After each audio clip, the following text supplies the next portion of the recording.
everyone. Thanks again for tuning into Sin's Workshop. Hope you're having a wonderful day. So today we're going to be talking about the Grimrose Girls by Laura Pohl. This is a mysterious and modern contemporary version of your classic fairy tales. I really did appreciate how Pohl structured the story and put this story together. I mean, first of all, it begins with a funeral.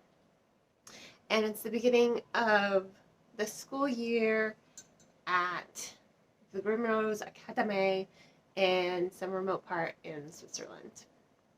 But I think setting it up with a funeral, it really does build that mysterious atmosphere, and it's also somewhat haunting. It does haunt our main characters who are still reeling from the death of their friend, right? And they're all trying to kind of figure out, why did their friend commit suicide? Or did she commit suicide? Was she murdered? So there is this lingering mystery that they have to solve, and in doing so, they have found that the school is cursed and that they are tragically forced to live out fairy tales, but without the happy ending. So these are gruesome fairy tales, and quite simply, I do like the fact that, when you think, a lot of people, pretty much probably 90% of the population, I'm gonna estimate, when you say fairy tales, very few people automatically go to the Grimm fairy tales, right? Or Hans Christian Andersen. They go to, Disney. Disney has Disneyfied those classic fairy tales because, let's face it, they are dark and they are gruesome. I mean, I think you all know my feelings on Sleeping Beauty if you watch my Spindle Splintered YouTube review. They're also kind of sexist. But, that just highlights the time period. You were taught to the fairy tales, I guess, were there to teach women how to be proper women so that they didn't have gruesome endings and would instead get their happy endings, right? But what I like is that Pohl has really taken those Grimm fairy tales and the essence that's there, the atmosphere. She's not retelling them, not really. Well, in a modern and contemporary way, she is, because these four characters are the princesses. They are Sleeping Beauty. They are Snow White. They are Beauty and the Beast. They are Belle, I should say. And they are Cinderella. Those are our four main characters. And you can see, I love this about Pohl's writing, it's not heavy-handed. She uses the most subtle, necessary details to be like, this is who she is. This is the fairy tale she's connected to. But you see that in the story and the way it unveils and the way it develops. And I really did like that because it did go hand in hand with that atmosphere, You're building up this mystery. You're building up this hauntingness. And if you know anything of classic fairy tales, it's even hinted at one of the versions of Snow White. It is hinted, she inherits the mirror, that she is going to end up turning into her stepmother, It's pretty much a showcasing of how vanity, it can warp the soul, How women shouldn't have too much power. In essence. Don't even get me started.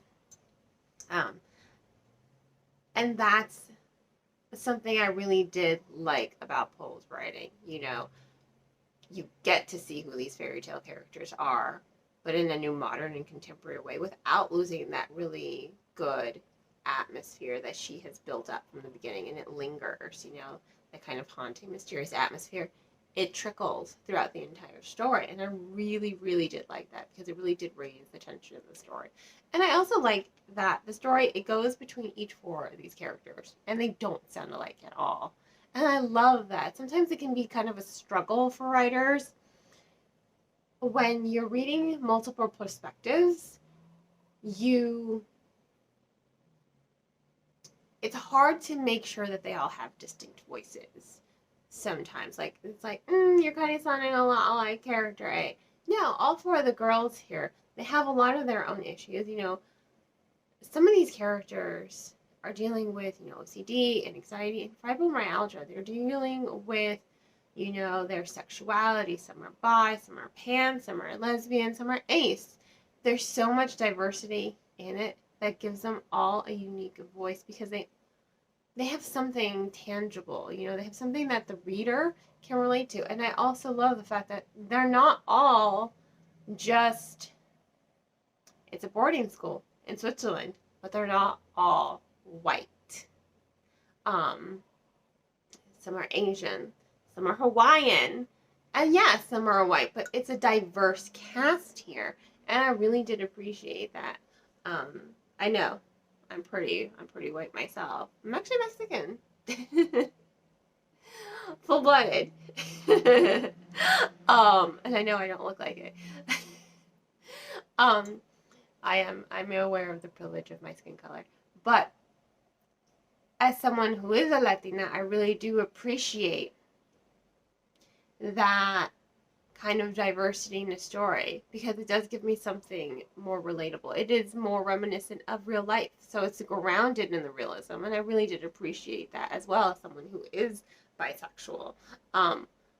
I did appreciate that kind of diversity in the storytelling. Again, it does give the voices, the characters, clear voices and clear identities that do make them relatable to every and all readers. I mean, you're seeing what these characters are dealing with in their own personal lives as they're trying to struggle, you know, with their friend's death and with this mysterious magical book that has cursed the school. They need to make sure that no more girls die like their friend died.